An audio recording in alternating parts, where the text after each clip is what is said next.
Hey guys, welcome to Game Bad. Today bringing out a video for our Warzone weapon series, and today we're going to cover the RAAL LMG and using it in Warzone. So if you missed yesterday's or the other days RAAL LMG or the Sig Sauer MG338 weapon conversion video, go ahead and check that out on the channel. Leave that link down below in the description if you want the real life information on this weapon. We go through all the details behind the weapon in real life and then show off how it is in multiplayer for Modern Warfare, as well as how to unlock it pretty easily. So go ahead and check out that weapon conversion video. I'll link that down below for the Sig Sauer MG338 being the RAAL machine gun. So now we're going to be using this thing in Warzone. Got a really good gameplay for you today using this weapon. And again, this is, if you're new to the channel, go ahead and hit the like button and subscribe to the channel. Really good gameplay here, or at least a lot of trigger time on this weapon. It's not going to be like some channels where I say I'm using one weapon and use a Mac 10 99% of the time. This is going to be mainly RAAL LMG or MG338 machine gun gameplay that you'll see here, using it in a very unique loadout. So let's go ahead, we'll back out and we'll get right into the weapon build and we'll jump into the gameplay here for a really nice quad Warzone win, and we'll pick up some good tactics I'll walk you guys through as we go ahead and win this game. So backing out, here's our final design for the RAAL LMG, or as it is in real life, the Sig Sauer MG338 Norma Magnum as part of the NGSW, or the Next Generation Squad Weapon program. So backing out here, strip this thing down to base, and what we're going to be using here, we're going to be using the monocore RAAL suppressor. This is the proprietary suppressor from Sig Sauer. This is going to give us the sound suppression and the damage at range increase, going to keep us off the minimap. The cons here are going to be the ADS speed and the aim walking steadiness, so we'll select that. Now for the barrel option, obviously we're going to want the RAAL line breaker. This is going to give us the best in-slot barrel attachment for this weapon, give us the damage at range boost, bullet velocity, and the recoil control, as well as the cons here being the aim down sight speed and the movement speed. So we'll select the line breaker, the 32-inch barrel. Now we're actually going to skip out on the laser. Typically I would put a tack laser on, but this one's going to be a little bit of a different build, and I'll show you why. What we're going to do for the optic is we're going to go ahead and put on the custom scope for this, the Solo Zero K498 4x integral. This is actually the Vortex optic with the UH1 Vortex optic with a 3x flip on it in real life. So we'll go ahead and put this on. You cannot flip this in the game like you can on other weapons with the 4x optic, so you're stuck in the 4x zoom, but honestly for this weapon you really kind of need that magnification, and allows you to get shots on target much better, and it has the built-in rangefinder on there, which is really nice too. So that'll give us that 4x zoom level. The cons are the ADS speed, but again, this is an LMG, a heavy LMG, so we're not really worried about that. We'll go ahead and skip out on the stock, as well as the perk option. We're going to go ahead and select, we're going to do FMJ for this. So Full Metal Jacket give us that bullet penetration. You'll see this come into play heavily against vehicles here in the gameplay. So this is that unique attachment that I'm using instead of the tack laser. You can feel free to swap this out for a tack laser if you feel you need it, but honestly, I really didn't notice a difference. This worked out really well for me. So we'll go ahead and select FMJs. We'll skip out on the rear grip, as well as we'll leave the base 100-round ammo belt of the 338 Norma Magnum. And then for the underbarrel attachment, we're going to go with the FFS oblique candid snatch grip there. That'll give us that recoil control as well as the ADS speed, and the cons are going to be the movement speed on this weapon. So we'll select that. This is our final design for the Sig Sauer MG338 or the RAAL LMG. Really nice looking design. Again, the only thing I'm switching out there is FMJs for the tack laser. I'm also going to be running on Sling my MP5, so we have basically the standard meta MP5 build, except I swapped out what typically would be like a collapse stock for the EOTech or the Combat Hollow graphics site there. So you'll see that a little bit. I get one kill with that, which works out really well for close quarters. Again, because you're so slow with the RAAL LMG, good to have it some sort of SMG on Sling. This thing still works out really well. I always prefer the MP5 with an optic on it, just because of the iron sights. I have a really hard time controlling the iron sights for some reason. So we'll select that. And then if we back out really quick, you can just see how much I love the RAAL. I have a 1, 2, 3, 4, 5 RAAL LMG loadouts. So we're going to use the 338 FMJ build here. We'll go ahead now, see the final design, and we'll jump right into the gameplay here. I'll walk you through this really nice quad win that we have here in Warzone Verdansk. So let's go ahead and we'll jump right into it. Okay, so jumping into gameplay, we actually landed all the way up at Summit, and we found a red door after we had already gotten our loadouts. So we all went through the red door, and it was one of those red doors where there's multiple different doors when you come through. So 2 of us went this way and 2 went the other way, and so Chase and I ended up here just coming down, and we ended up going to an airport tower, and you see this car just kind of comes in So we end up just going ahead. Obviously, we're going to camp the zip line. Not intending to camp, but we saw these guys come up. They're obviously about to zip up. We have an advanced UAV up because we got that out of the red doors.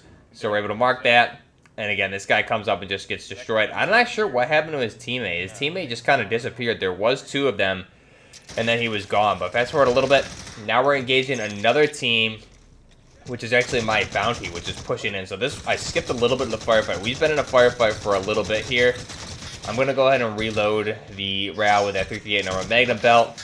And again, Jug's going to push. At this point, I had the FMJs, but I'm actually surprisingly having a hard time hitting them through this, mainly because I can't see specifically where I need to hit. I do get some shots, and Jug gets killed there. We thought they were all in that little barn, or that little haystack area, but this guy pushes out.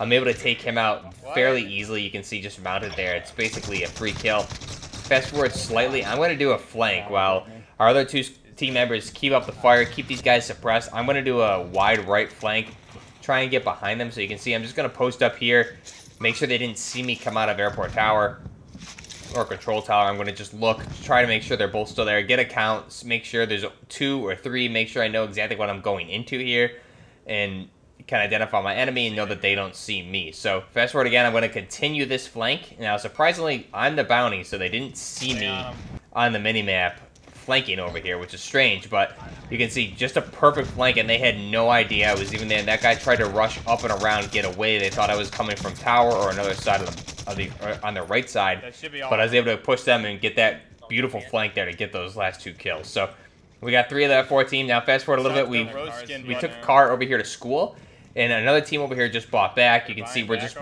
I'm mounted here. We're monitoring these guys.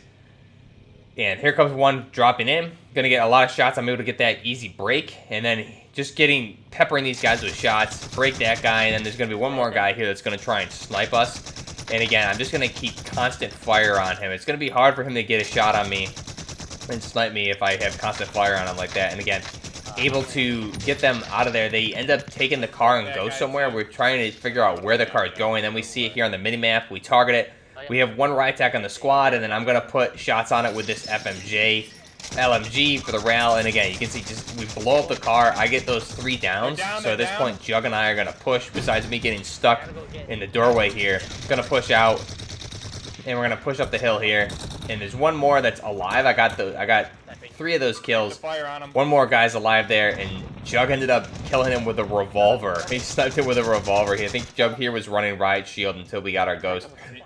He had a revolver that he killed him with, which is just crazy. So he sniped him in the head with a revolver. Fast forward a little bit, we're moving up this hill.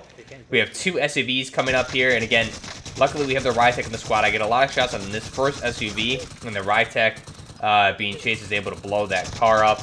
I'm able to clean that one up. However, I did see someone else getting in this SUV that I didn't see there. Jug luckily pushed down and found him and was able to get that kill right there. So fast forward just a little bit more here. We had been in a few more quick firefights there. Nothing worth showing. We got just engaged some solo people that we killed. And now we're going to push. We need to push over to the orange mark up on the hill. So we're going to push through airport. There's guys on our left and our right teams that we know about. So our move is to push right through. A little risky, but it's really our best move here. Now I see a car and SUV on the minimap again, so you can see the FMJs with the RAAL just making this guy panic. I get the vehicle disabled, and then here's the MP5 coming in really, really clutch there for those close quarters engagements. If I had tried to engage him with the RAAL, I would have definitely been killed. But again, the MP5 coming in clutch where it needed to. Now, fast forward a little bit more, we kept rotating up on the hill. We want high ground here. We have a good idea where the circle's going to end. And here, we were just watching this team. We weren't planning on engaging them. However, they decided to just drop a loadout in the middle of the runway for some reason without dropping it on cover or anything like that. So it was an easy target. Jug put an airstrike on them, downed them all. I put a cluster on them. We get the cleanup, and now there's going to be one more guy here that's alive from that team. You can see I spot one other over there, but there's one extra guy here who's alive from that team who's going to actually, for some reason, think it's a good idea to exchange fire with us. And you can see he's running the wall, and at this point I'm just going to tap fire with this. This is a little bit out of my range to hit accurate shots, so I'm not going to waste the ammo. And I'm able to get that kill. I think it was about 388 meters or 288, so it's a pretty far shot. That's really beyond the extent of the range you want to be engaged with the RAAL, which is why I was tap firing, and I was able to get that. So fast forward a little bit more, we kept rotating up, and we knew there was going to be a team up here. It was just a matter of when we were going to encounter them. And so we're able to get some firefights down there. I think Jug was able to kill one. And at this point, we had to rotate down into this shed just because of the way the circle was. They rotated the other way. And at this point now, we need to rotate back to the left to get on their flank. Because if we try to push straight at the middle to the house, we're definitely going to get caught in crossfire. So we have to rotate on the circle here, rotate to the short side. So we're going to rotate up, and we know this team's going to be over here. So we're prepared to fight. We're checking heartbeats. And we know they're over here, just a matter of where. So here we go. We get into the firefight. One of us gets down. I'm able to down this guy after Jug, I believe, broke him. And I'm gonna proceed a little bit cautiously here. I'm not sure if there's more. I get the cleanup there from that guy. I think someone called in an airstrike and got him. At this point, I'm gonna just throw my tactical device there for my snapshot. Didn't really work for some reason. I didn't see anything. There must not have been anybody over there. And right now it's 4v1. So easy win here. Except just watch how we play this, because now I have FMJs on this. So we're going to get some wall pens here, which is pretty cool. This guy's obviously scrambling around. I see him down here. I'm able to get some good hits to the wall, which is good. We had him live pinged for a little bit. And at this point, I'm just going to reload just because I'm not sure. We weren't really sure where the circle's going to push, but you can see on the minimap, we get the circle here, which is good. This guy's got to push out to us. Odin's going to take a risk and push in and try and finish this game early. Unfortunately, Odin gets caught. So at this point, this is really the smart play here is what I love doing when you're in this situation is just waiting. This guy's got to come to us. There's no reason to really put yourself at risk to lose this game. So wait for him to come to us. We have gas masks, and again, he's got to just push to us. We have high ground, so superior tactical advantage there. Easy win. Awesome. Very simple win there. Again, 9-kill win that I had. I think total as a squad, it was something like 22 kills. We had a great game here. Just really, really well played. We positioned ourselves throughout the circle perfectly. Our circle position, our engagements, our teamwork really was kind of to the T. You couldn't have wrote it up better. The way we positioned through the circle. And again, just engage in the squad. A few of us had RAAL LMGs. I think three of us had RAALs, as well as we had an explosive ride tech on the squad as well for the vehicles. So the RAALs and the ride tech on the vehicles was just a devastating blow to anybody. And you can see because we blew up a bunch of vehicles. But definitely a lot of fun to run this weapon. The RAAL LMG, the Sig Sauer 338 MG, a lot of fun to run. Again, it fires that 338 Norma Magnum, that large intermediate round between a 7.62x51 and a 50 caliber. And just a bunch of fun to use. Definitely check out the weapon conversion video. I'll leave that link down below in the description for the Sig Sauer MG338. But again here, first place, I think I dropped 9. Jug dropped 8, and then Odin and Chase had a mix there too. Just a great game. Really, you can't write it up better than that. Just a perfect display of how to really win a game and play as a team. So let me know down below what you guys think. The RAAL LMG, finally it's here. And boy, it's a lot of fun. Till next time, Buffner Gaming, out.